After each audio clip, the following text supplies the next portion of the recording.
another episodic podcasting adventure. It's Talkamania.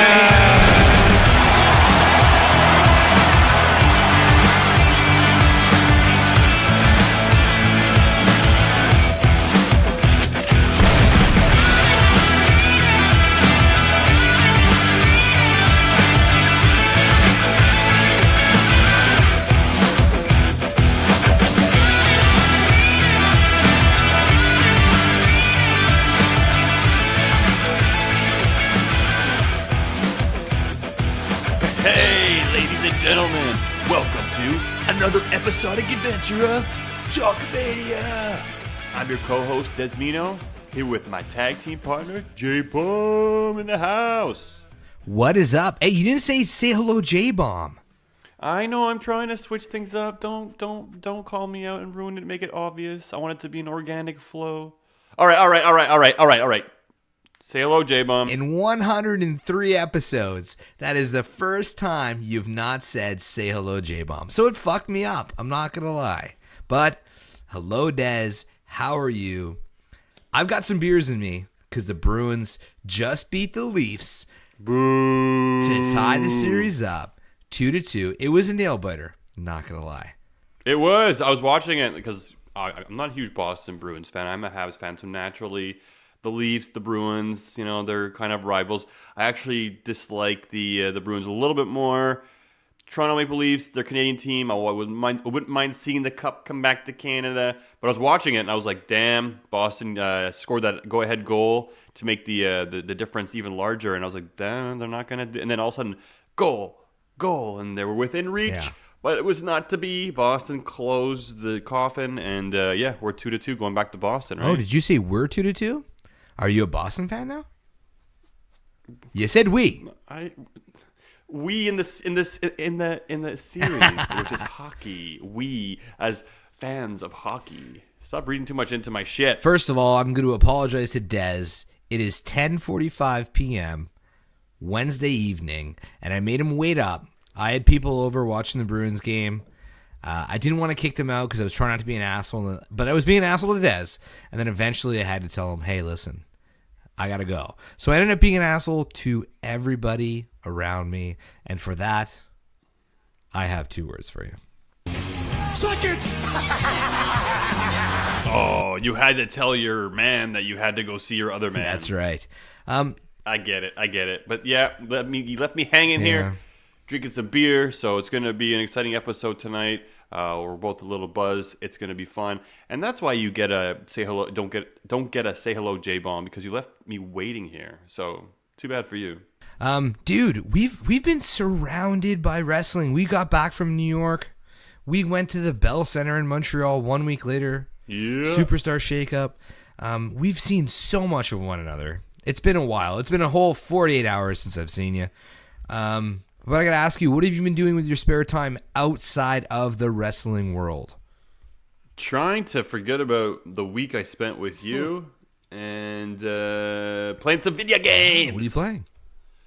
I've been gaming a little bit. I wrapped up Resident Evil 7 with my girl. Dude, I'm telling you guys, if you like horror, if you like those kind of scary games, you want to play with your girlfriend, she'll snuggle up to you and then maybe hold on tightly as she screams. If you like that kind of shit, check out this game. Definitely the scariest game I've played, psychologically and horror-based. Beautiful game, too. The graphics. I don't know how people will play this game in virtual reality.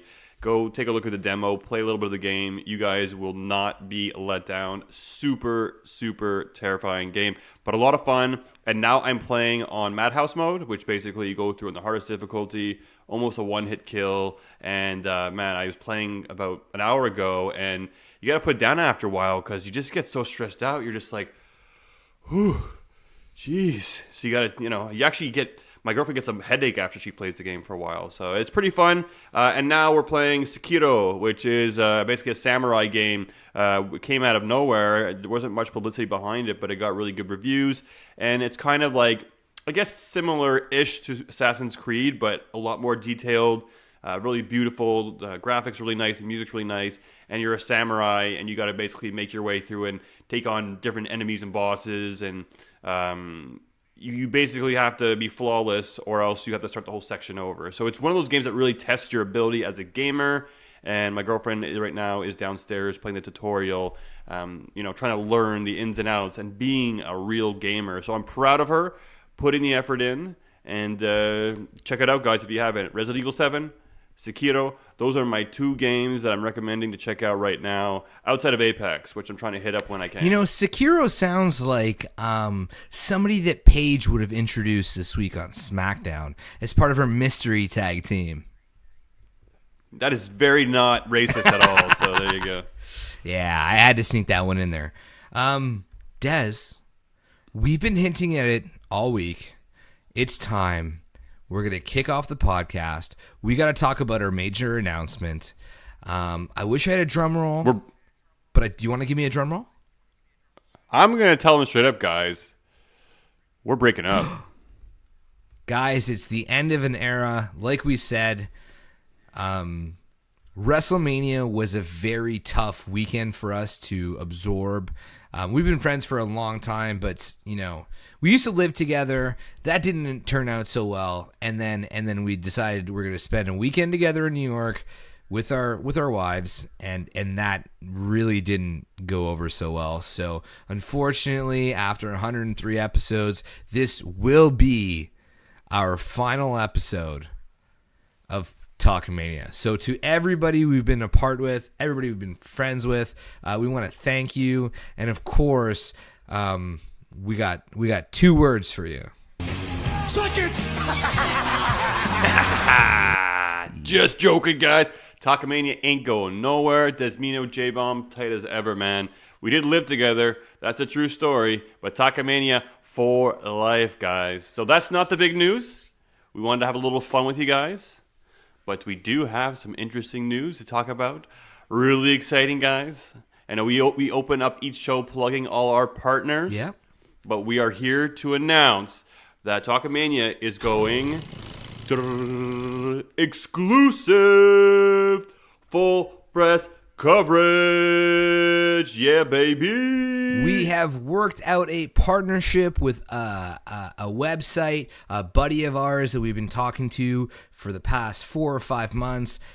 We really enjoy him and everything he's done for us, and we decided, and we talked about it in New York while we were there. We said, what's the next step for the podcast? How can we improve this for our listeners? How can we make this better for the Talkamaniacs? And we decided that this is the right move to make. And so we have an exclusive deal with fullpresscoverage.com, and we're going to be part of the Full Press pro wrestling site, which is pretty awesome. So we have revamped our website, which is www.talkamania.com. So if you guys want to hit that up, back from the dead. It's back, baby. And on top of that, we have everything you need in one spot. We're talking about, there's a way to submit your questions, because we do monthly pre-show episodes, live episodes before every WWE pay-per-view, so you can submit your questions with full press coverage. With full press coverage on Full Press Radio, so you can submit your questions there. Our Instagram feed is there. If you're not following us on Instagram, get on it. Get on that, guys. We've been putting some pretty cool shit up there during WrestleMania weekend and Montreal. Our Twitter feed is there. We got buttons, man. We got iTunes buttons. We got Instagram buttons. We got Twitter buttons. We got fucking buttons. And of course, you can get all your latest news from around the WWE made possible by Full Press Wrestling. So they're awesome. We partnered up with the guys over there. Dude, we're exclusive. It is a home of Talkamania. So every week, of course, you can still find us. Actually, Des, tell us where they can still find us. All right, I'm a bit jealous here. You're taking all the good parts. But yes, you can make sure to follow us on Twitter @_Talkamania. Like J-Bomb said, Instagram, Talkamania. Guys, we've been really active on there. Picking up a strong following as well, too. Putting up some really cool posts. Melissa was helping us out as well, too. So props to her. Putting out some cool stuff for WrestleMania weekend, for the Superstar Shake Up this past Monday, and going forward, more and more content. So check it out. Tell your friends to listen. And you guys can also listen to us on Podbean, iTunes, Spotify, wherever you get your podtastic kicks. Check us out. Subscribe, 5-star that shit, and help us continue our growth to success. And also check out our partners, like we mentioned just before. Every Thursday morning at 11 o'clock Eastern Standard Time, we will be aired on Full Press Radio, which is part of the Full Press Coverage Nation. So that's pretty awesome. And of course, follow our partners, Full Press Coverage, on Twitter at FP Coverage. And of course, Full Press Wrestling, which is at FPC_wrestling. Guys, like we mentioned, we have our website. It's back. It's happening. www.talkamania.com. If you want to buy some merch, www.prowrestlingtees.com/Talkamania. And if you want to watch J-Bomb slaughter some motherfuckers on Apex, twitch.tv/Talkamaniacs. And sometimes you could watch Dez play Apex too. Oh, come on. Nobody wants to watch me play and get my ass kicked. But I'm getting better. We got our first win, or I got my first win at least, and I'm getting more kills, and I'm putting in the hours, guys. I will get there. J-Bomb has about 1,000 hours on me on these kind of games. I will get there. But I also might be streaming my my playthroughs on Resident Evil 7. You guys can check out just how scary it is. Get a taste of it yourselves. And I recommend play this game. Have some fun. Turn off the lights. Wear a diaper. You will not be let down. All right, let's jump into it, man. We mentioned it before. Our road to WrestleMania is officially concluded. Our journey, our whole WrestleMania journey has concluded. We wrapped it up back at home, which is very cool, very coincidental that the Raw after Mania ended up being in Montreal. Me and Dez, we made our way downtown. We hit up the Bell Center in Montreal. It was a great show. We had awesome friggin' seats, man. We were like, what? Yeah. 6 or 7 rows back? 6 rows back. Yeah, they were great. Everything was really close. I found when I took my camera out to take a picture, it actually looked worse than my actual real view. Amazing seats. Only thing was when, somebody comes out, they're like, oh, and they got to stand up, and then you got to stand up. So it's constantly forcing you to stand up. You can't see as well too much around the ring and when they're fighting. But dude, man, these guys, they could wink at me. You could see their eyes. And I could wink back. Billy Kay's ass. Yeah, we were having a whole conversation about Billy Kay's ass. Wow. Yeah. That ass is underrated, man. And that sounds bad. And I understand that. But that ass is underrated. All right, J-Bone, what are we talking about on today's show? What do we got? What's the lineup? We got a lot of stuff to talk about. Okay, what do we got? We're gonna talk a little bit more about our WrestleMania journey. We are gonna obviously talk about the WWE Superstar Shake Up. Shake. We're also going to touch on the small but important storylines that came out of this week's Raw and SmackDown. Are you trying to talk about yourself indirectly there? Something small and important? It's okay. Not everybody can be packing it like me. Hey, it's not the size; it's the motion of the ocean. And of course, we're talking about WWE contracts and release requests, because what the fuck is going on this week? Everybody's leaving or pissed off or breaking up. So, there's a lot of stuff to cover in this episode. Except for Talkamania, we're together and stronger than ever. Together for life. I got you a promise ring. Oh, what color? Is my birthstone? Yes. that color there. Speaking of getting stuff, Dez picked up a pretty sweet Kevin Owens shirt in Montreal. Norno, I want a fucking post of it tomorrow on Twitter. Yeah, for sure, man. Definitely. It's really cool. It's Canadian KO, fight everyone, and it's obviously going to be a limited edition, only sold in Canada because, we were in Canada, and it's my Canada Day shirt, I've determined. So every Canada Day I'm going to bust that shit out. But yeah, I'll throw it up there. Really, really excited to pick that up and add it to my collection. So now that our WrestleMania cherry has been popped, I have a question for you. Was it everything that we thought it was going to be? Was it everything that you thought it was going to be? Yeah, absolutely. You could sit there and you could be naggy and say this and that, and we took us long to get out of the arena and all that stuff. But dude, the production, 80,000 people, the fireworks, the big screen, the helicopters. I was not let down. I thought it was awesome, a great experience. Even NXT was special on its own. And then coming back for a Monday Night Raw in Montreal for the Superstar Shake Up, it's just so funny how the stars aligned. I just felt like it was kind of meant to be for our journey. Tiring, a lot of fun. But I had a blast, man. I had a blast. It was good. It was a lot of fun. And I have one question. Tampa? Anyone? Oh, that's the big teaser. Will Talkamania go to Tampa Bay for WrestleMania 36? Stay tuned, and you may find out. But it may very well happen because it's could be quite an easy trip for us to make. So we're definitely teasing the idea. All right, here we go. We got to get into it. Let's talk WWE Superstar Shake Up. Shake it. Raw and SmackDown took another week off from storytelling. And I guess they had to do it with everything that was going on. Raw after Mania, SmackDown after Mania. There was no big story evolution or anything. They're going to pick the story back up heading into WrestleMania season. So relax. Heading into wrestling. Anyways, so the Superstar Shake-Up happened. First question I have for you, Des, is who won? Was it Raw or was it SmackDown Live? Well, it definitely wasn't NXT. I have to say, my opinion, watching Raw, watching SmackDown. Now, I want to say, when we went to Raw last time, it was amazing in Montreal. It was a really special night. I found the way, Seth came out with the IC title. The crowd just exploded. The match he had with Balor. There was just a lot of excitement that night. And I will admit, Raw here was incredible too. It's always great. Yeah, but I felt like it really wasn't. It didn't live up to last Raw, I guess you could say. I really felt like maybe they would have Seth come out with the Universal title because, he had the Intercontinental last time he came down. The crowd just loved it. They ate it up. So they easily could take that chance or put KO, have him come out. My wish was to have Seth Rollins come out. The crowd would have cheered, blown the roof off. And then during that period, KO comes out. Crowd explodes again.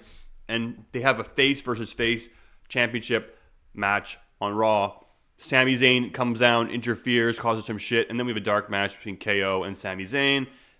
Crowd would love it. You have two people from Montreal. I just feel like they didn't capitalize on that enough. Now, we'll get into more nitty-gritty, but I just feel like when we wanted to watch Raw last time, we had no plan to watch SmackDown. But we watched Raw and we're like, fuck, this was so great. Yeah. We're going to SmackDown tomorrow. Yeah.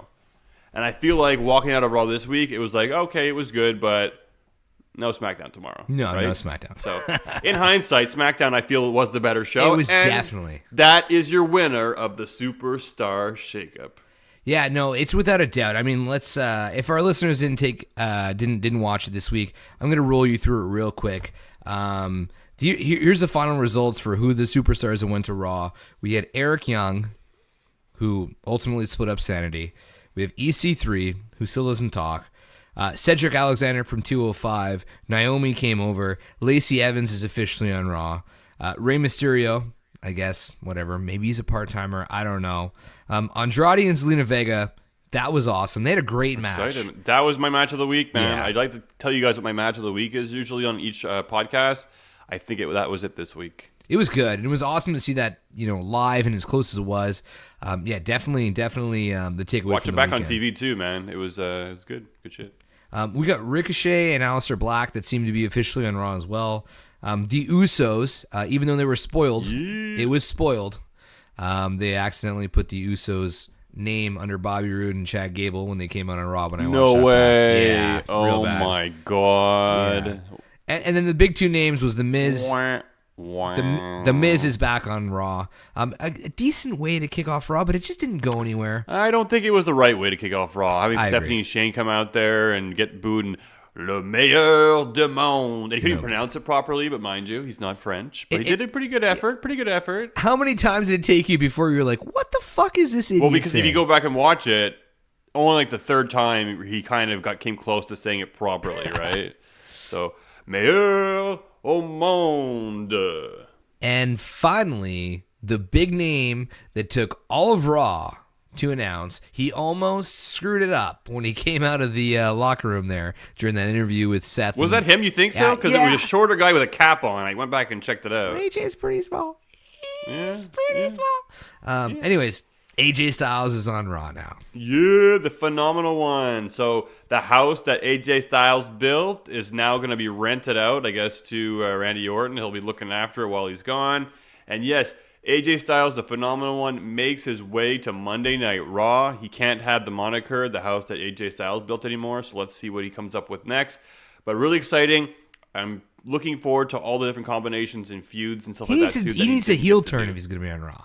I want to see that heel AJ Styles, man. I loved it. I loved it. Heel AJ Bury versus John Cena. Seth Rollins. Beat up John Cena. Beat up John Cena.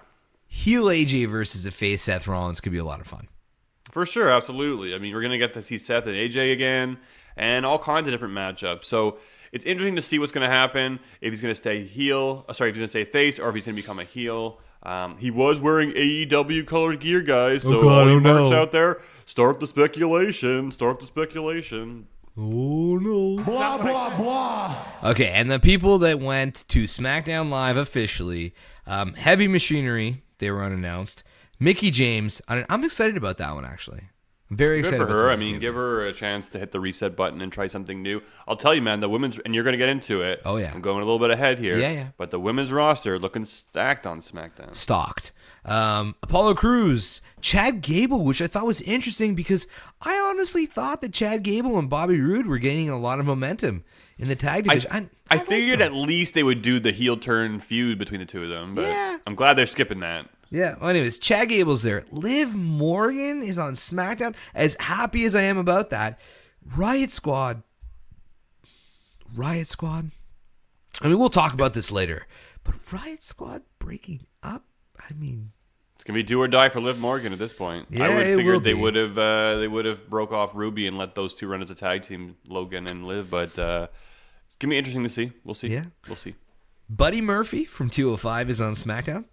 Bailey is on SmackDown, and Montreal fucking hates her. Yeah, man. I don't know.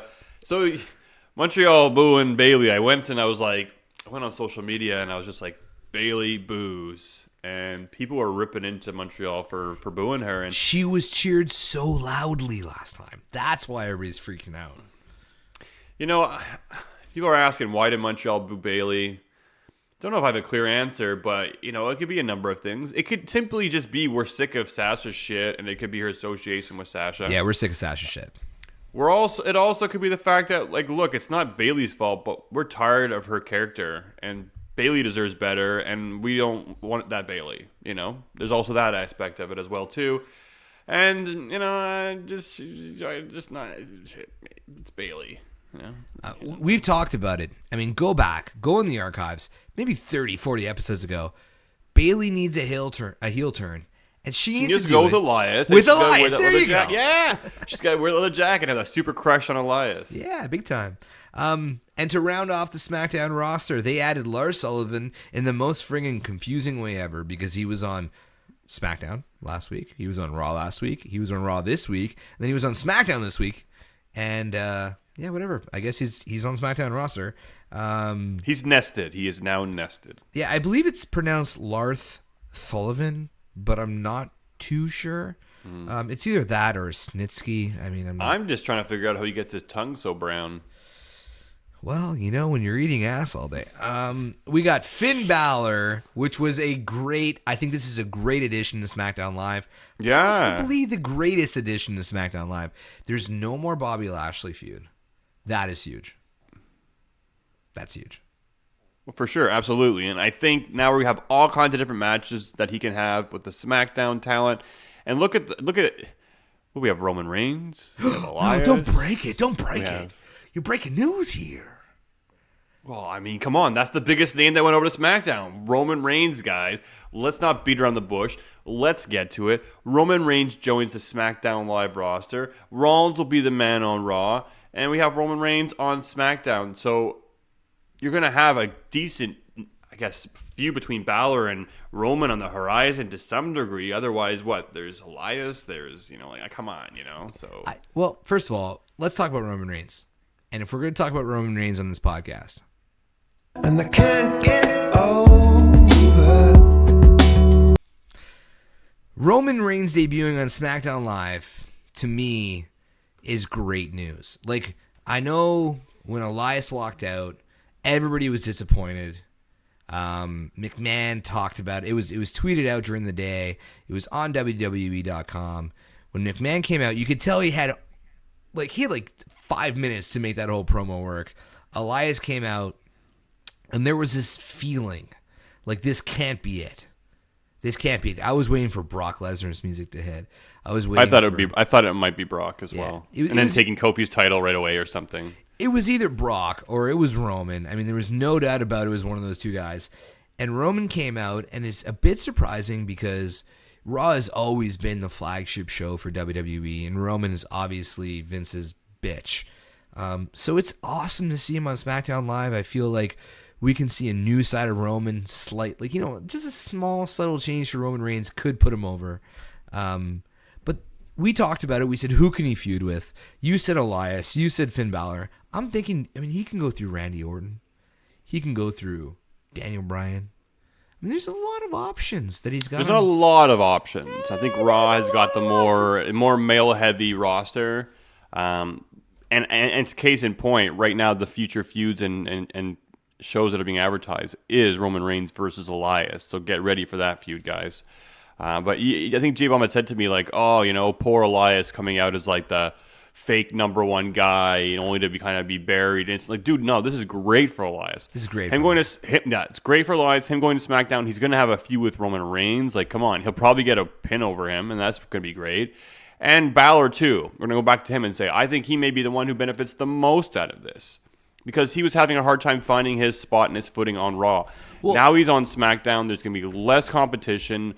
And I think he can be highlighted a lot better on the show. And I'm really happy we got Andrade Balor before it was too late. And, I'm interested to see where they're going to go from here. Well, here's the thing. This is the question I had for you. Out of all the superstars that were involved in the Superstar Shake Up, give me, who do you think benefited from it the most? Are you saying Finn Balor benefited from the most? Or do you have somebody else? I would have to look at the complete list over again. Look. The Usos came to Raw. I think the last thing that they need to do is just make a dominance on Raw. They've done everything else that there is to do. So you can kind of say that in terms of career-wise, the Usos are going to benefit greatly from this. Roman Reigns, I'm sure he's like, damn, that sucks. But I don't think so. Well, they're moving him over to SmackDown. It's fresh. It's new for him. And I think they're making a big push for Fox this fall, right? So they want to have him kind of be the face of that brand. But Ember going to SmackDown is going to be great for her as well. I was going to say Ember Moon, I think, was the biggest winner. Out of the females, I think it was Ember Moon. Probably out of the females, it's going to be Ember Moon. But I'm going to have to say, and I really hope I don't look back at this and be like, man, they haven't used him and they've squashed him and they haven't been able to fit him in within the 2 hours of SmackDown. I got to think it's Finn Balor, man. Yeah, I was hard on the Finn Balor wagon, as weird as that sounds. But then there was a footnote, and I'm not sure if you picked up on it, but there was a footnote taken that the Shield's final chapter this Sunday, because it's going to be a live event, they're going to have a match. And also on the card, Finn Balor is defending his Intercontinental Championship title. Whoop-de-doo, he defends it on many live shows. Okay, now, Joe, who holds the U.S. title, hasn't been officially announced to Raw or SmackDown. So if I were to, use any type of logic, Samoa Joe is still on SmackDown Live. That puts Samoa and Finn Balor both on SmackDown Live. So that leaves one title on Raw. Who's he defending against? They haven't announced it, but my guess is it's somebody on Raw, and Finn Balor is going to drop the title on Sunday to somebody on Raw, which keeps the titles even on both shows. But that doesn't take away from what you're saying, because if Finn Balor drops the Intercontinental Championship, then he could be moved up to the main title picture. Because Finn Balor versus Kofi would be great. I want to see a Finn Balor heel turn. I really do want to see a Finn Balor heel turn. I'm just wondering if it could work. People love him so much as a face. But, you raise good points. But at the same time, how often do they change titles on live shows? Once every 10 years? This is not a live show. This is the Shield's final chapter. Come on. They're not putting it on the WWE Network. It doesn't matter. It's on the WWE Network. It will be? Oh, yeah, dude. Where you been? You were too busy at work today. What's going on Sunday? At 9:30, The Shield, final chapter, live on the WWE Network, followed up by Finn Balor defending his IC Championship. Well, it's just those two matches specifically? Those are what's announced. Huh, interesting. Yeah. I have to take a look at that, because if it's just like The Shield and then Finn Balor defending his title, then yeah, it could easily go to Raw. I naturally assumed that Samoa Joe was just going to go to Raw. I think he's battling the flu right now, so he just wasn't there to be assigned. But they could have easily just put him in a graphic. They could have and been announced like, he's on. it. Yeah, for sure. So yeah, I don't know. It's interesting, and I'm actually excited now. I have some wrestling to look forward to this week. Yeah, maybe it's Finn Balor versus Andrade. I would love to see. I know it's early, but I'd love to see Andrade walk out with that Intercontinental Championship. I would like to see a foreigner in the WWE not win the fucking U.S. title. That's what I want to see. A lot of people were complaining. Yeah, no, that's a good point. A lot of people were complaining that Balor lost to Andrade. It's like, dude, like Balor lost again. He's the Intercontinental Champion. You shouldn't lose. What? So everybody's a champion, just always win all the time? It just makes it ridiculous. And look, somebody coming up to the main roster, you give them a rub. It doesn't hurt Finn Balor. Finn Balor's kind of one of those guys where if he loses, it doesn't necessarily hurt his character. You know, you believe he could win the next match. And I think Andrade getting the win, and Zelina Vega being there as well too. Yeah. It was great chemistry. Great way of playing the crowd. I love Zelina Vega on the outside of the ring. She does a lot that a lot of the other valets don't do. From the bell to bell, she's very involved on the outside, doing the psychology. Her Hurricane Rana was really nice to Finn Balor as well too. I think Finn Balor helped her out. If he didn't hold on to her tightly, she probably would have died. But yeah, Andrade, man, I'm excited to see this guy. I know he wants the best of his own career, and he was telling some of his friends who wanted to come to WWE, like, it's not all it was cracked out to be. So hopefully it's changing his mind. It seems like the WWE is seeing big things in Andrade. I see big things in Andrade. Guy's awesome, man. So hope we see more of him. And him taking the Intercontinental title, I'm all for that. I think Charlotte sees big things on Andrade. Or little things, or thin things. I don't know, It's not short, it's thin. One last thing before we skip over to our next topic. The shakeup sort of caused a lot of things to happen as far as it goes for factions. I saw a lot of action on Twitter today, everybody talking about it. We saw the breakup of Sanity. We saw the breakup of the Riot Squad. We saw the breakup of Chad Gable and Bobby Roode. Not that that's a faction, but it's still gone. Dean Ambrose leaving was ultimately the end of the Shield, but at the same time, they split Seth. They split up Roman Reigns. There's probably a few more that I'm forgetting right now, but I've had a lot of beer. The only one to survive seems to be the New Day, but Big E's not there, and they had Big O come in, which was friggin' awesome. We'll get to that in a second because that's a whole segment in itself. Yeah. You just went through a whole bunch of stuff I want to talk about. I'm getting all excited. And Okay, talk. over here. Des, take it away. What do you got to talk All about? right. So we're talking about the factions. Let's hit them one by one here. So the Riot Squad, they are no longer the Riot Squad, which is interesting because I had a deja vu when we were watching Raw.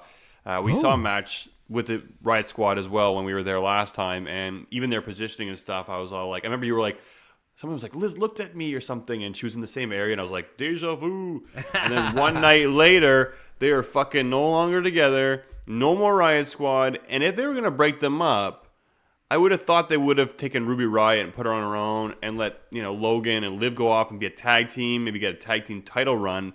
It seemed a little bit preemptive for me, this breakup, but you know what? Cool. Let's see what can happen. Let's see if Liv can swim or sink. I would have thought that Logan might have been the one that wouldn't need Ruby as much, but I'm very interested to see where she goes from here. I don't know. She could very easily be used for a couple weeks and then forgotten about. Yeah, that's what I'm thinking too. But it's really going to be up to her to put in the hard work and really bring her A game and make herself stand out. So I'm all for it. I like Liv a lot more than I used to. She sells like a champ. So hopefully the future is bright for her on SmackDown Live, but we saw the women's roster is pretty stacked now. Yes. So you gotta have to find your place in there. It also seems like they're gonna be focusing big time on the tag team division. So Liv right now doesn't fit in there too well. we're going to wait and have to see. And then on Raw, we're going to still have, I guess, Ruby Riott and Sarah Logan.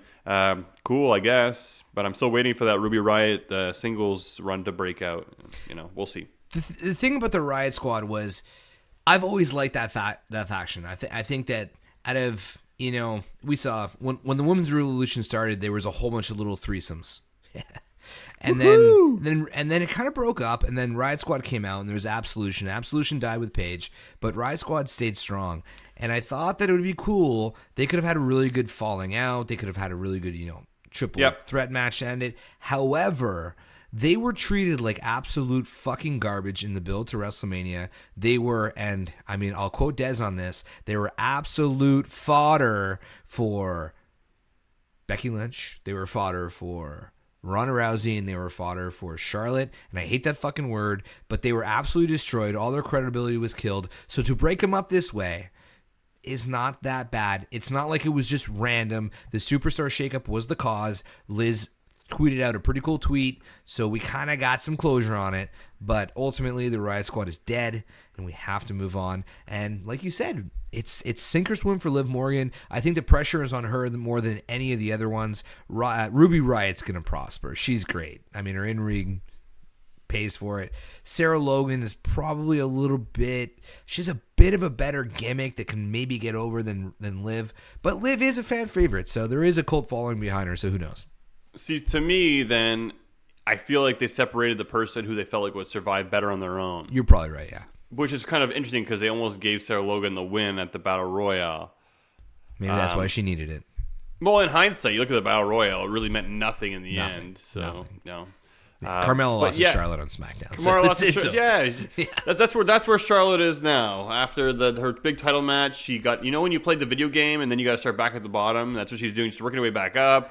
And basically devoured Carmella. But I like it too. But it's like Carmella won this Battle Royale, and then it meant nothing. Honestly, they should have given it to Lacey to build up Lacey for this match against Becky. It would have made sense. It was just stupid. It was a complete write-off of a match in hindsight. I feel like it's the period at the end of the sentence to give it to Lacey to bring her into the next season. I get what you're saying. I really do. But I don't think she needs it because she was getting there anyway. I really think... She needed it. She wasn't even on WrestleMania at all. Why couldn't you have thrown her into that match whatsoever? Sarah Logan deserved it more than Lacey Evans. I disagree. Deserved it. I'm not saying needed it. Deserved it. She had a full fucking year of eating shit. Okay, deserved it in terms of putting in the hard work on the roster for sure, but in terms of pushing the storyline for Becky, I think it would have made more sense. All right, but this was not the year for the Riot Squad. It's not the year for everybody every year. I think the Riot Squad did what they were supposed to do for that year and that build up to WrestleMania, and they did it well. However, I want to see more out of Ruby Riott this year. I think we'll get it. I think we'll see a decent run. I'm just hoping she's not stuck with the tag team. I thought these girls were going to freebird it. I really did. Well, let's just hope that Ruby Riott doesn't poop at your party. Because it stinks and she doesn't give a fuck. No. So Sanity broke up as well. Do you want to talk about Sanity real quick? We'll talk about Sanity real quick because Sanity really died before it ever took off on the main roster. But yes, Eric Wolf is on. Wait, Eric Young is. Oh, see, that's guys. There you go. Eric Young. We went drinking. Eric Young is now on Raw. Okay, yes. Thanks, buddy. Yes. No problem. He was one of those guys who were add on the graphic after the fact. He's on Raw. And now Sanity is broken up, and Alexander Wolf, who was what I was going to say, has apparently handed in his resignation. That word is hard at this time of night. Resignation. And thanked Sanity, all the memories he's had. And it seems like he's walking away to maybe go on to better things, I guess. I've heard that he was going back to NXT. Maybe that's it too. I heard the rumor he could be going to NXT as well too, which might be good for him, but where's he going to fit in there? I think he's kind of like a lost puppy. He's got to try to find where he's going. Killian Dane as well too. Not sure where he's going to be fitting in as well. So lots of question marks. And then Nikki Cross, where the hell has she been? She never really fit in with Sanity, and then wasn't even mentioned during the Superstar Shake Up. No, but we're going to get to Nikki Cross because we have some theories on Nikki Cross. Is that all the factions? No, the Shield. Well, the Shield, it's pretty straightforward. Well, I feel like they've been teasing this shit this is the last week of the Shield, the last match ever, last night on Raw for Dean Ambrose, and then he's like, there's always appearing here and there, and I guess we've been seeing a lot of dark match segments that's too the thing, ourselves yeah. live. So yeah, Dean Ambrose just seems to be the guy that's not going away. But you know what? I like it, dude. I'm telling you. That guy cut some pretty good promos on the dark match. He cut character. He was himself. He was really appreciative to his fans. If you guys can go online and check it out, we actually threw it up there on YouTube. I think there's some posts as well too on Twitter and Instagram. But he put together a pretty good promo and a good feel-good moment as he leaves the WWE to take a break, I guess. Yeah, it was kind of shitty that we saw the same promo in Brooklyn that we saw in Montreal, though. Dude, they should have given us KO Sami Zayn. They missed the mark and really did not take advantage of being in Montreal. Yeah, because they gave KO Sami Zayn in Brooklyn after SmackDown. But we weren't there for SmackDown, so fuck you guys. Yeah, it's really stupid that they didn't have those guys face off or have some kind of match. Fans would have loved it. They would have went home happy. We would have maybe gone to SmackDown because we would have had big boners. So, all right. Let's move on. Let's talk about the storylines that did happen. It was a busy week. The Superstar Shake Up kind of, stomped on any sort of real good storylines going forward, especially for the titles. But there were a few takeaways. Not that this is really a storyline, but we saw the War Raiders or War Machine appear on Raw this week, except they were no longer the War Raiders. They were Eric and Ivar, the Viking Experience. Do we have any words for this? I don't know, man. Lots of people are bitching and moaning on social media, and then lots of people are bitching and moaning at the people who are bitching and moaning on social media. I think it's a terrible name. I'm okay with if you're going to rename and repackage somebody, but is that the best they can come up with? The Viking Experience? They are the NXT Tag Team Champions. We're not talking. We're not going to know what's going on. How can you repackage champions? That's all I have to say. And then I don't even think they came out with the tag team titles on Raw. No, and that's fine. But are they now the Viking Experience in NXT as well? Or in Raw? Like, are they on? Was that a Raw debut, or they were just there on Raw? No, that was a Raw debut. They were officially on the list when I went to WWE. They're on the WWE.com list. Yeah, they're there. They're on Raw. Huh. But so they'll drop. I guess they'll drop the title soon to like Undisputed Era or some shit. The Undisputed Experience. Oh, well, let's not get dramatic. It's not going to be like that. I think they're gonna hear the backlash. They're gonna learn their lesson to never say experience in a name again. They're gonna say like, the Undisputed Shenanigans. Dude, they are going to spam us because we hate it, because the WWE hates us. But really, show them Bobby Lashley's ass again. We mentioned the Ali name change. We mentioned the Andrade name change, but we both said it's no big deal. This is fucking retarded. It's just a terrible, I terrible dropped the choice R word. of a name. This is ridiculous. This makes no fucking sense. And on top of changing the name, they changed them from Rowe and Handon, or Handon, or whatever the fuck his name is. Hanson, isn't it? Hanson. I have a typo on my notes. To Eric and Ivar? Like, do you have to change their individual names too? What's going on? I know. And, we don't notice. Yeah, we'll just slip that in there. And, you guys are going to, it's easy. I remember we were all like, yeah, what? Everybody, the whole crowd was like, yeah. What? Who? Viking? What? No. What? And the whole crowd was chanting, war, war, war, war, war. And like you said, people stood up, so we couldn't really see the ramp where they were walking out. So it was like, oh, it's a new tag team we've never heard of. They're called the Viking Experience. Man, they're ripping off the War Raiders stuff. They look just like them. But it was them. It was them. Not good. Man. The other story that was pushed this week, and it was on Raw, and there was not much story on Raw, but we saw Becky Lynch cut a promo with Natalya, where we learned that it would be Lacey Evans versus Natalya, and the winner would face Becky Lynch for the Raw Women's Championship. Yeah, that was fast. Lacey's like, I'm going to wrestle finally, and now I'm going to be the number one contender. But they slowed it down because everybody thought that she was just going to get it because of the altercation that they had the week before. So she had one. She'd have one match for it, and that makes it okay. No, not saying it's okay, but it's better than no match before it. She should have been in the women's battle royale. Yeah, because we picked her and we fucked that up. Well, I mean, whatever. That aside, it just would have made more sense. Set her off on a good trajectory towards her title, I guess, challenge that she has for Becky Lynch. I'm really curious to see if she's going to win it or not. I can see the WWE being like, no, she has to earn her stripes, or being like, you know what, we're going all in with this girl. Well, Becky has to lose the title. She needs to get rid of the title. Could be the case. And Not having Lacey Evans, though, that's not going to make Sasha very happy. I mean, okay, we'll get to it, but fuck Sasha Banks. Who is even on the women's division in Raw? It's going to be what? If Lacey wins, is she going to be like, Alexa Bliss, Lacey, Alexa Bliss, Lacey? Yeah, what's left Alexa of the women's Bliss, division, Lacey. right? There's nothing there. There's nothing. It's so funny that they take the 3-hour show and they remove half the women on it and move them over to SmackDown. And Nia Jax is injured too, right? So she's out. Tamina's not going to be around if Nia's not there. No. So you're not left with much. Who is left? And Is Beth Ronda's Phoenix? gone. Ronda's gone Ronda's too dead. now. Yeah. Wow. The women's division on the Raw roster has been depleted. Mickey James is gone. It's poo-poo. It's hot garbage. Poo-poo.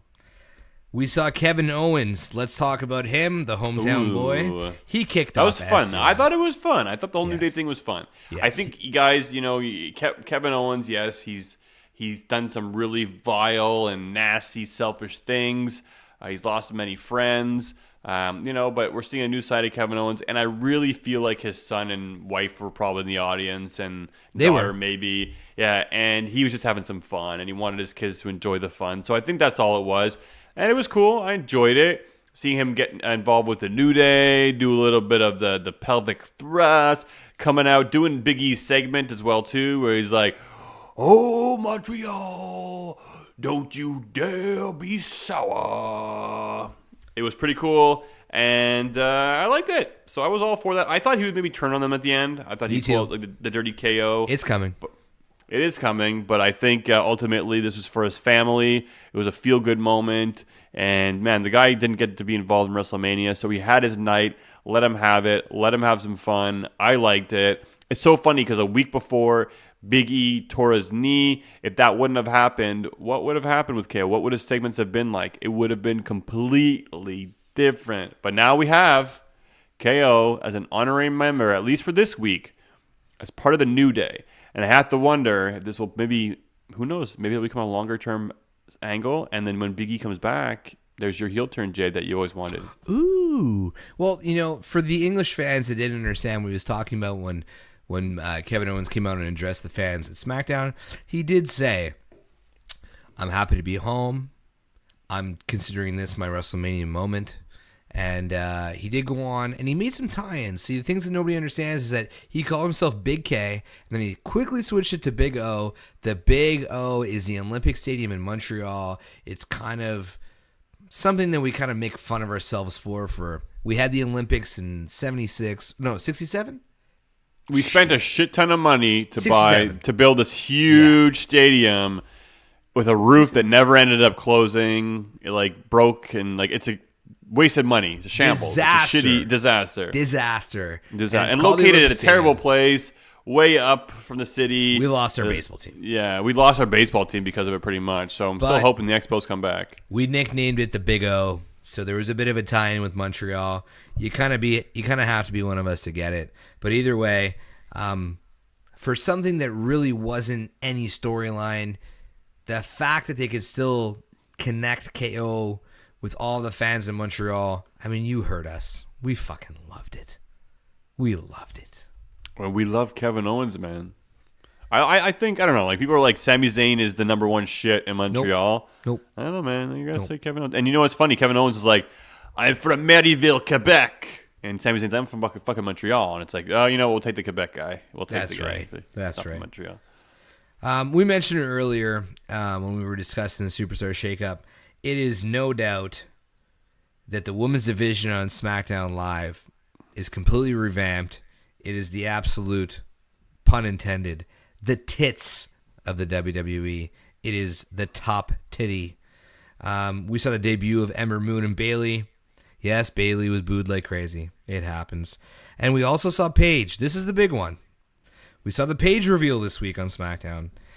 And she brought Asuka and Kairi Sane to take over the women's division tag team championship, whatever. I kind of screwed that up. The women's division of the tag team, whatever you want to call it. But Asuka and Kairi Sane are a tag team on SmackDown right now. Des, does this remove some of the salt? Has this cleansed the palate as far as it goes for Asuka? Well, I'm excited that they're going to be investing in Asuka to have this run. Obviously, feels like they'll have a tag team title run as well. I mean, it's kind of a secondary prize. No, fuck you. You have to be happy. There's no way you could be upset about this. I'm happy. NXT Performer of the Year with Asuka. No doubt. But we know that McMahon is not good at booking Asians. So we will see what happens with this. Look, you're putting Paige. Stop talking. They It's love my time. Paige. It is my time. Paige sucked dick and cummed on a belt, and they love her still. I don't. You want to talk about that belt? We've talked about that many times already. I don't want to think about that shit. That was nasty. Though, Asuka, Kairi Sane, they debut. Paige comes out, says, I have superstars debuting on SmackDown Live. First one, Asuka. Rain check Paige. Asuka's already been on SmackDown Live, so she's not debuting. To me, it seems like they were like, well, Asuka, she can't cut promos. We finally realized that we just can't get her to that point. We'll have Paige do all the talking for her, who honestly probably is a lot harder for Asuka and Kairi to understand with her thick accent. Who cares what they know? It's what we know. I just don't. I don't see how they work together. Like Paige being with them, it's just a very weird connection. But you know what? Whatever. I can look past that. Hold on. I will guarantee you. Flash forward 3 weeks. You're gonna fucking love this shit. Maybe. Well, I don't know if I'm gonna love it, but I'm okay with it. I mean, look, man. They're obviously investing. They're putting Paige with them, so some shit's gonna come out of this. I like the chemistry that they had. And people were pretty upset, right? Why not the Sky Pirates? Why Asuka and Kairi? Well, first of all, shut the fuck up. Second of all, look, Io just came to NXT not too long ago. Let her have a run. This girl is great in the tag team with Kairi Sane, but dude, the single matches she's going to be able to put on are going to blow you guys away. Watch NXT. Watch Io Shirai. I hope she has a program with Shayna Baszler. They've had matches on the indie scene as well, too, before, outside of the WWE. They put on a clinic. I think that she can have a good, solid NXT run, a good, solid NXT.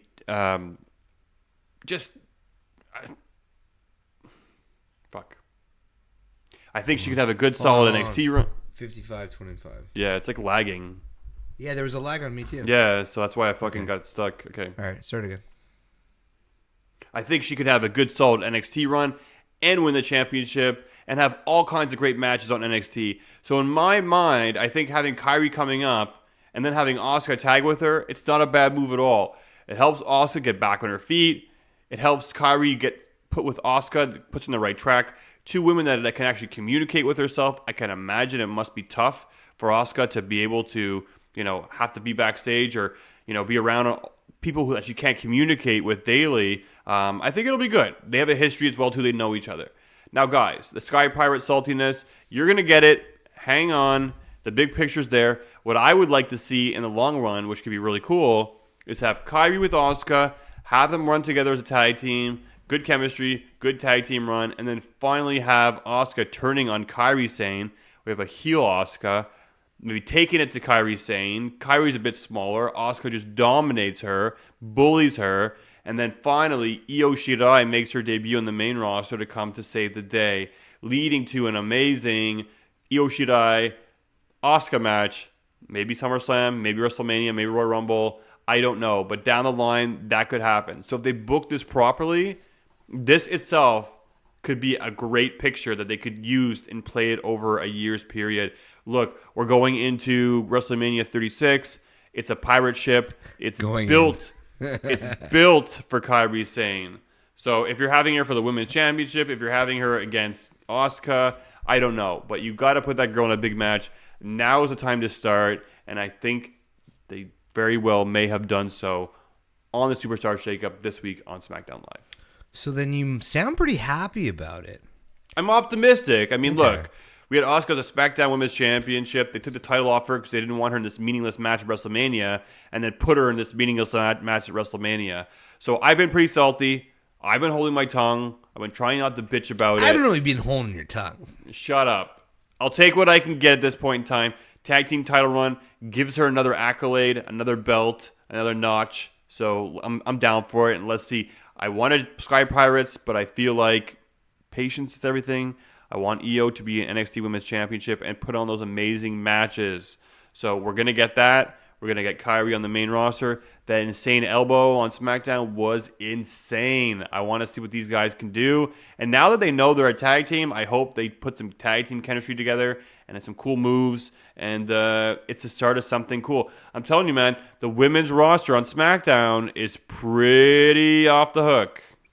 Yeah, well, I was really excited about it, and I'm still excited about it. I think there's so much options. Like you mentioned, Io Shirai sticking around NXT, coming up eventually to be part of a storyline. But there's so much more that can happen even without Io Shirai. Yeah, they can go for the tag team titles, but they could win some individual women's titles as well. Just having them together, even bringing Io Shirai up before there's any sort of animosity in the group, and having them as a 3-fighter faction with Paige being the face of it. I mean, there's so much that can happen. Io and Kyrie can get a bit too tight. They could win the tag team champions.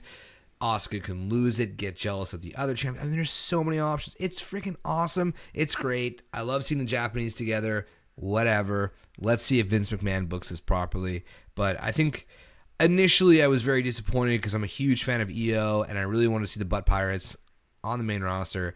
But you calmed me down via text and you were like, let Io have her run in NXT.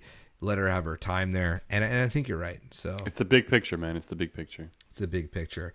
Let's talk about some other big pictures. We saw a Bray Wyatt teaser. It's very obvious who it is. The guy has a smoking issue and coughs a lot in a box with a puppet with a Hawaiian shirt. But what was interesting is that there was a second video teaser, and it seems to be a female doll rocking on a chair, and with no mention of Nikki Cross on any of the shake-up. You have to maybe put 2 and 2 together and think that maybe Nikki Cross is involved of this repackaging, hashtag not repackaging, of Bray Wyatt. Maybe she'll just be called Sister Abigail. Who knows? We always wanted Nikki Cross to be Sister Abigail. Maybe we're going to see it now. Are you excited for Bray Wyatt's return if it's going to come like this? I'm just curious. What is this leading to? Is he going to walk around with a hand puppet? Like, why is there a puppet? I am interested. I want it to move forward because I want to see what comes of this. And yes, we were watching. I think it was in Brooklyn. We watched the first vignette where the bird, the vulture, whatever it is, comes out wearing the shirt. It's a and puppet. Laughs. It's a puppet. It's a bird puppet, and the voice is clearly Bray Wyatt. So we know it's Bray Wyatt. It's no spoiler there. It's no brainer.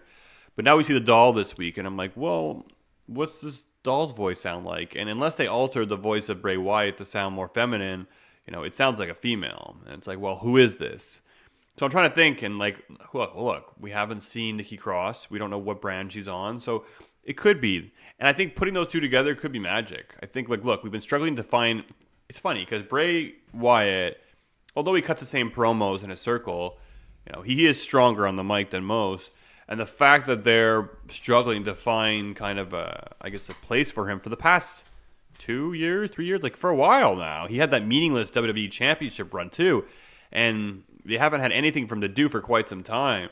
So putting him and Nikki together could be interesting. I think it could do some cool things, some magic. I'm wondering to see where this goes from here. And when he does finally make his debut, who knows? It could be 4 months out, and we're still getting these stupid vignettes. I don't know. But definitely interesting to see. If you guys think have your own theories, let us know. We'd be interested to hear them. All right, and before we wrap up the show, let's talk about a little bit of the news around the Twitter sphere. We saw a couple superstars flip out and cause some drama. I'm not ready to talk about it. Well, we have to talk about it, dude. I think we have to, man. I mean, we've been a big fan. Been a big fan of this guy for a long time on the podcast. Luke Harper has requested his release from the WWE. He sent out I can't do this. a heartfelt tweet about his time here. I hope to see him in some other format to return as Brody Lee. But for all we know, this is the end of Lucas Harper. Oh, I don't want to hear that. Yeah, that's super sad news. The guy had a great matchup on the Worlds Collide event. Check it out on the WWE Network.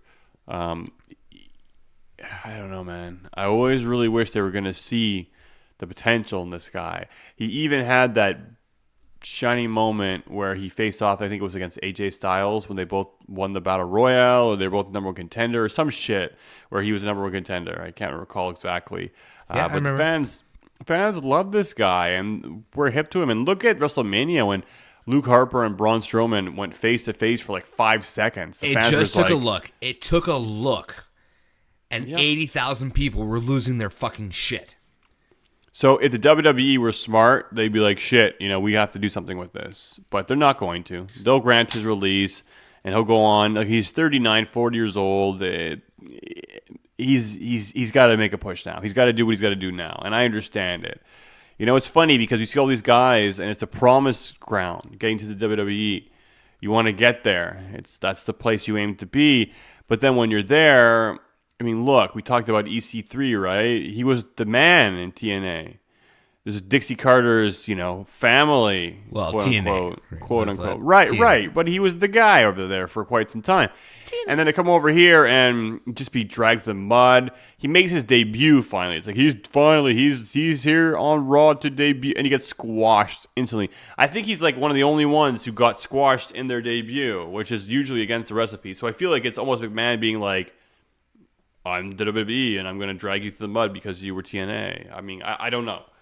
But you have to think, like, where do you draw the line in terms of, being in the biggest promotion, the paycheck versus the success? Because you can go somewhere else and potentially be, like, the champion of Ring of Honor or the champion of AEW or the champion of, New Japan. But, they're going to the big leagues making I guess a decent salary, but, losing every single night. So, the B team, for example, when's it going to be when they ask for the release? Or are they just going to ride it out and hope for a break? Well, listen, if I'm the B team, I'm riding that shit out. Because B team ain't no Luke Harper. Okay? No, not at all. Not at all. And I get it. I get being frustrated. Like, Luke Harper was off TV. He sees Eric Rowan move on to Daniel Bryan in what seems to be like a pretty promising role. Yeah, but Daniel Bryan's been out with injury since WrestleMania, and because is he? of that, yeah, and now no Rowan. So it's like Rowan's survival depends on Daniel Bryan. As soon as they break those two up, it's over for Rowan's, unless they reunite. Oh no, they can't because the Bludgeon Brothers are dead. Because Luke Harper has asked for his release. Rowan's survival depending on Daniel Bryan. Imagine Luke Harper's survival depending on Eric Rowan. Yeah, I know. That's It's pretty some sad. sad news. Here's a fun fact for you guys. Eric Rowan was actually supposed to... Lars Sullivan was supposed to be the guy with Daniel Bryan, but he had his anxiety issues, and it ended up being Rowan. So Rowan benefited... Well, yeah, for sure. It would have been Rowan stupid. is so much better than Lars Sullivan. Lars Sullivan is garbage. I just feel like I've seen it so many times, and I just know it's going to be like, okay, he'll dominate. He'll start having these matches where he squashes people. He might have a title run for a while, and then a year from now, we won't care about him anymore. It's the Ryback of 2019. Yeah, maybe. Yeah, it might just be that. But yeah, I'm not happy to hear about Luke Harper. We talked about Alexander Wolf a little bit earlier too. We don't know if he's leaving or headed to the headed back to NXT. Maybe it could be cool to see him go back to NXT and repackage himself. We'll find out soon enough. I think Luke Harper actually still has some time on his contract and can't become a free agent until the fall. So we'll see what happens until then. Maybe they can work something out and see the light. I just don't see it happening. And I'm really disappointed because I really felt like they could have done a lot of things with that big guy. And, shit, son. Shit happens. Sasha Banks is blowing up the Twitter sphere. And I don't know why. I don't understand. Like, okay. She's part of the 4 Horsewomen. I'll give her that. She had a pretty good run in NXT. I'll give her that. She had some great matches with Bayley. I'll give her that. But her run on a main roster has been shit. It's been shit. And you can blame it on bad booking. But a lot of people are booked poorly. A lot of the big names are booked poorly. And they make it work. I think everything's just booked poorly. Exactly. And some stuff is still good. Sasha Banks is creating drama. A lot of people said these rumors are bullshit. It's speculation. It's a whole bunch of marks making up some shit. Yada, yada, yada. Okay, I'm sure shit has been blown into proportion. However, where there is smoke, there is fire. There is always fire. She's not on Raw. She's not on SmackDown. She's not mentioned in the Superstar Shake Up. So something is fucking going on. It's legit, man. I think there's been enough people coming forward reporting that these stories legit. are true. So if you're living under a rock, Sasha and Bayley did not take too kindly for dropping the tag team titles at WrestleMania. And that wasn't the biggest, I guess, cherry on top of the cake. It was the fact that they decided to break up the tag team. I think Sasha and Bayley both had plans. They really wanted to elevate the tag team division, make it meaningful, have a long-lasting run, go on NXT, go on SmackDown, defend those titles. In reality, they defended them once on TV, a couple times on some live shows. It really wasn't a successful run. That's like 10 times more than Sasha Banks has ever defended a championship. Well, so she's TV, upset about that. I mean, on TV, defending it once, sure, it's 10 times. It's 100% times more. 100% more. 100% more. But yes, it didn't turn out to be the run they thought it was going to be. And they had a pretty tough, I guess program. You know, they feuded, they went to therapy, they became a tag team, and then just to drop the titles just like that. Yeah, I can get it. But you know what? It can't always be about you. Sometimes there's a bigger picture.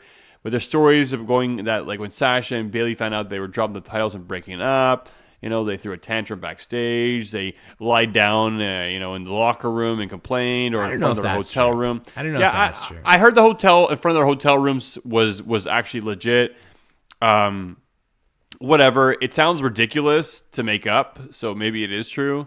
But I don't know. You're gonna lie there and be like, nee. Or maybe they went out for some drinks after and lied down in the hotel room in the hallway. We're just reflecting, or maybe it didn't happen at all. Regardless, Sasha's unhappy. That is clear as day. And she was promised a better booking. Didn't seem to happen. She feels that she's confident and that she is the best woman on the roster. She wants to be in the spotlight. She wants to make those tag team titles better, brighter, shinier, and more prominent. And I think she's just tired. She's just sick of it. And she's one of the many superstars that are now coming forward being tired of their booking. Now, I think Sasha doesn't have terrible booking. I don't think it could be every woman's moment at every given time. But yes, she's taken some time off. She wanted to hand in her resignation, apparently, and they told her take some time off, cool down, and hopefully we'll see you at Money in the Bank. So we'll see. But big news. Sasha Banks is not happy. She unfollowed Vince McMahon, unfollowed WWE, followed AEW, followed Cody Rhodes. It could be a big work. Who knows? It seems like, we talked about this weeks ago, WWE is getting smarter at knowing what the fans know and finding ways to play us. So who knows? In hindsight, and ultimately this could be a big work. But I think, Sasha has been pretty vocal when she's not happy. And, do you think, let me ask you this. Do you think the WWE, do you think Vince McMahon should give her what she wants?